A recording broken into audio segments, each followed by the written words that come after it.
pleasant to know that we're causing disruption either. The reason we're here is because we feel we need to be.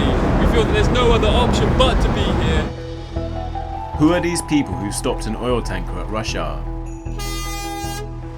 I'm The Guardian's environment correspondent, and I first got a call from them back in February, and then they invited me to the football. So the plan is we'll be attempting to get onto the pitch at Tottenham Hotspur Stadium and lock ourselves onto the goalpost.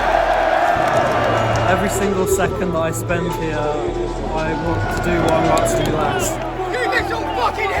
They were calling themselves Just Stop Oil, disruptive environmental activists, just like Extinction Rebellion and Insulate Britain. But they aim to take their protest a step further. We're asking for something really simple. We're asking for the UK in 2022 to just stop oil. No new oil licences or consents. And after a few false starts in their campaign, they had promised us something bigger over the coming weeks.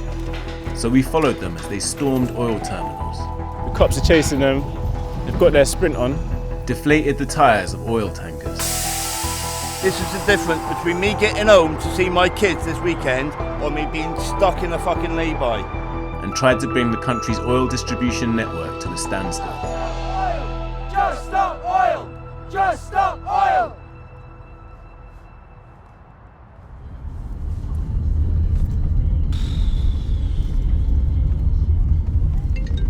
Oh, here we go. Hello? Hi. So we're on our way to the McDonald's now. So we'll see you in a few minutes, I guess, yeah?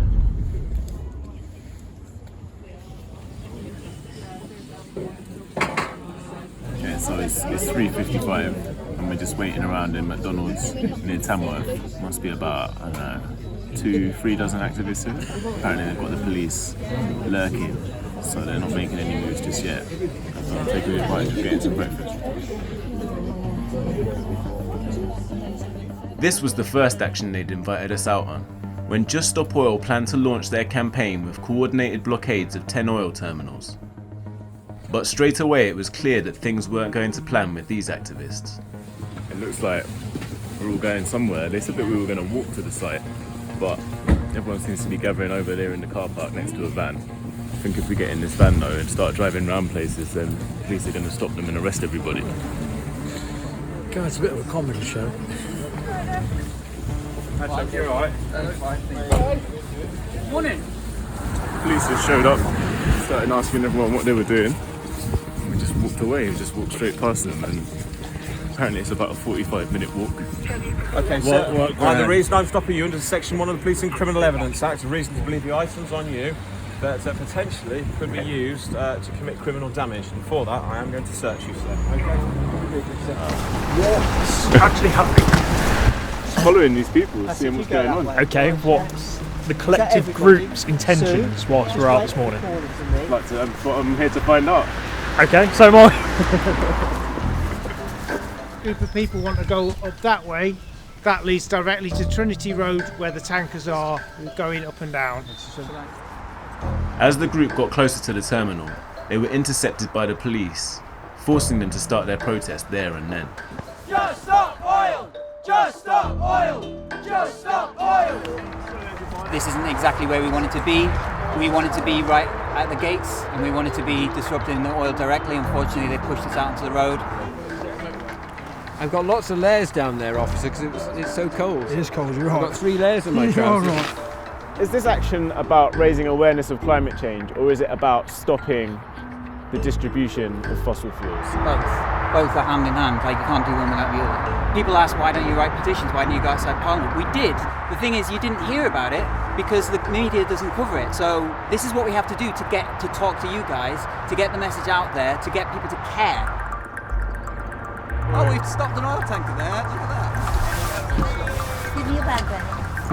Don't do that. I do not want to arrest you, please don't, okay? So we've got activists now letting the air out of the tyres of this oil tanker, and the driver's vexed. They're on the top of my roof and everything. This is the difference between me getting home to see my kids this weekend or me being stuck in a fucking lay-by. The reason we're doing it is for the children, for the children. It's not for the children. children. For the children, I'm supposed to be taking my boy out tomorrow. We've got 2 to 3 years. We've got a tiny, tiny window to do something. This is civil resistance. We're not going to stop. This is an ongoing process of attrition. There's nothing that they can do to stop us, and we're going to grow, and we're going to stop these destructive industries, and we're going to fight for a future. Just Stop Oil say they've been inspired by the fuel protests of 2000, when petrol pumps ran dry as farmers and HGV drivers blockaded oil refineries. But back then there was a difference. They were complaining fuel was too expensive, not that we shouldn't be using it at all. And they had the public on side, something Just Stop Oil and other environmental groups before them have struggled with. Excuse me, is this Hi. the Castlehaven Community Centre? I think so, yeah. No, I think it's this place. I thought it was those toilets for ages, but... You come for the Just Stop Oil talk? Yeah. Yeah. Hello. How you doing? Good, yeah, how are you? Yeah, good, thank you. Larch Maxey is one of the group's key organisers. I first met him covering Extinction Rebellion in 2019. He invited me to sit in on a recruitment session he was running to get more people involved in the Just Stop Oil campaign. So I'm hoping what we're here to do tonight is to talk about the truth of the climate emergency, the science of climate change. We have to move rapidly. What we do, I believe, in the next 3 to 4 years will determine the future of humanity. Right, so what we're going to do now is get into 3 groups. So for one group over here. This session was aimed at getting the general public on board, and possibly for them to volunteer as activists. And we're just going to answer one question first. And that question is, how do I feel about what I heard? I think the Extinction Rebellion was, although very brave and very good and totally supportive, was non-effective. So I was sort of hoping you'd say, where can we actually use our kind of movement to be more effective? And I didn't see any of that. I left the meeting feeling things were not quite as advertised. I did write some notes. Just Stop Oil, I was told, was a youth-led campaign, and a number of key questions about the group remained unanswered. Tonight, once again, I found myself as at least the second youngest in the room, with Bruno over here probably being the youngest. There are people in every decade, but I think from 25 to 35 is the least represented. And I think at that part of your life cycle, most people there settling down with jobs and kids and that, and they've got less space to kind of look up, read a leaflet and come to a talk. I went with 2 young people, Kai and Maddie, to Emirates Stadium, where they went to go and disrupt the Arsenal versus Liverpool match. And I could see how afraid they were simply to be taking the action. So do you think there are ethical considerations behind mobilising young people in this way? I think the biggest ethical consideration is not allowing people to live to be my age. It's like, how dare we live with such luxury and convenience that we steal their lives? That action was proposed by them. No one was exploiting them to do that action. They are telling the truth about how fucked we are, and they're trying to do something about it. I know that you and all the activists you work with are committed to non-violent campaigning, but do you think that at some point some activists are going to cross that boundary into more more kinetic forms of campaigning? It's one of So the fear of, or the potential for violent action to stop societal collapse grows greater every day. It's one of the motivators for me to pour everything I can into non-violent campaigning. So yeah, absolutely, that threat is very real. And you said in the talk that it cost £1,000 to finance a Just Stop Oil action team for a week. Where is this money coming from? People all are volunteering their time, their money, so we've got a crowdfunder, so the money comes from telling people the truth and then saying, okay, given that how serious and urgent it is, what are you willing to do? People are chipping in. So it's all kind of grassroots funding from lots of different donors, or are there big philanthropic donations rolling in as well? So we've had some promises of stuff in that, but I guess it was that maybe they'll see the impact and then decide that okay, that's something they might invest in. I later found out that they had received hundreds of thousands of dollars from philanthropists in the United States. Time is 11:48. We're looking for some activists who are staying here because tomorrow morning they're going to go and trespass on an oil terminal. So, how you doing? Oh man, I'm sure. We're going to go on a little dawn walk along the coastline to get to the site. Quite dawn. So yeah, it'll be like probably at 1:30ish. We'll be walking along. So it's going to be dark. Okay. But yeah, it's going to be interesting. So yeah, we're just waiting for the others to come back. So they were just doing another recce to see if we can like prise open a fence, but it seems like we can't. So it seems like we're going to have to use ladders and just throw people over. Oh, right. Right, we'll see you in a bit. Okay, see you there. Cool. See you.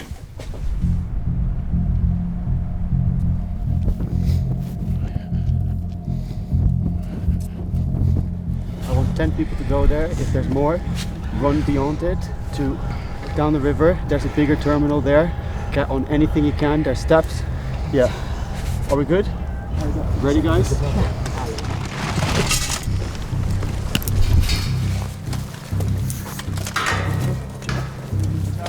Lock on. Watch out! Pass it up another. The activists are now climbing up these ladders they got, and they're jumping over, and they're going to go and try and disrupt the loading bay. You're fucking awesome! Let's go! But there's an alarm going off now, so they must have been detected somewhere. There's still some people crossing over the gate over there. The cops are chasing them. They've got their sprint on. 5 minutes ago, we just been round with a van. Got cameras along here, but we couldn't see that. It looks like their reconnaissance was right. I remember them saying on the way in they were looking for the spot with no cameras. It's a nice quiet night so far. I thought, fucking hell, we got away with it. We weren't able to follow them into the terminal. They were risking imprisonment and a heavy fine for this action. But once inside, they quickly started uploading footage to their social media channels. We're here inside one of Navigator's loading terminals. I think at least 20 people have made it in. The government could end this right now and just issues the statement that there will be no new fossil fuel projects or consents. The ball is in their court. The activists were having an impact. In the first weeks of the campaign, there were dozens of reports of petrol shortages, and hundreds were arrested. The Labour Party called for them to be banned from oil terminals around the country, and Downing Street said it would not tolerate the group's guerrilla tactics. But the campaign was struggling to gain media coverage. Were they cutting through with the public? We've been called out here by activists from Just Stop Oil who said they were going to do an action, that they're going to be waiting for an oil tanker to come along, which they're going to climb on board in an effort to show the public what it is that they're protesting about. Yeah, so it looks like they spotted an oil tanker. You don't think? Oh, what was it like? It's food grade. Right, sunflower oil or something. Yeah. It's hard to tell. There are 8 different teams around London right now. Some of our teams won't encounter a tanker, that's the nature of it. But it's really hard when it falls on a few people. It is. And I don't think that's our fault. I don't think that's because we're not bringing the public on board. It asks a lot. Like, I'm super sleep deprived. I've been in and out of cells. Like, it's not fun. It does ask a tremendous amount of people. Just as we were chatting, the activists spotted a tanker driving in their direction. This truck's all tankers just come along and they've run over, held their banner out, and now they're climbing on board to keep it stationary. Yeah, but they're also letting the other traffic go past. Obviously they're trying to show that their protest is targeted specifically at what it is that they're trying to stop. Still pissing off a lot of people though.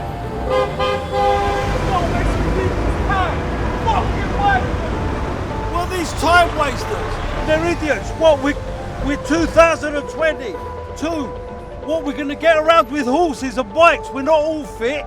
So you reckon the cause is completely doesn't make sense? Complete rubbish. I actually want to ask what's going on now because my friend is stuck in traffic and we're late to work. It's a climate change campaign. Okay. And so they're calling on the government to stop all new fossil fuel projects. Okay, that's crazy. Well, if it's for climate change, then it's fine. Yeah. I'm for it. Do you ever join a protest like this? For safety reasons, I wouldn't because I know how the people that protest can be treated. But I would join it online, I'd say, on social media. Yeah, so you would support their protests? Yeah, because but anyone who doesn't support the protest means you don't care about the planet and you really don't care about dying. So if you really don't care about today, you mean you're gonna be putting your children in danger. So if you don't care about right now, tomorrow is not promised. It's not a fun place to be, and it's not pleasant to know that we're causing disruption either. We can't just go about business as usual. It's impossible for me to do that, so I can't do that, and that's why I'm here, because I have no choice. The campaign continues as authorities start prosecutions, and local councils and the companies affected take out injunctions banning protests at oil distribution sites. But Just Stop Oil claims to be attracting more activists, and with hundreds of thousands in the bank, they are well resourced to continue. Meanwhile, the UK government has announced a new round of licensing for oil projects in the North Sea.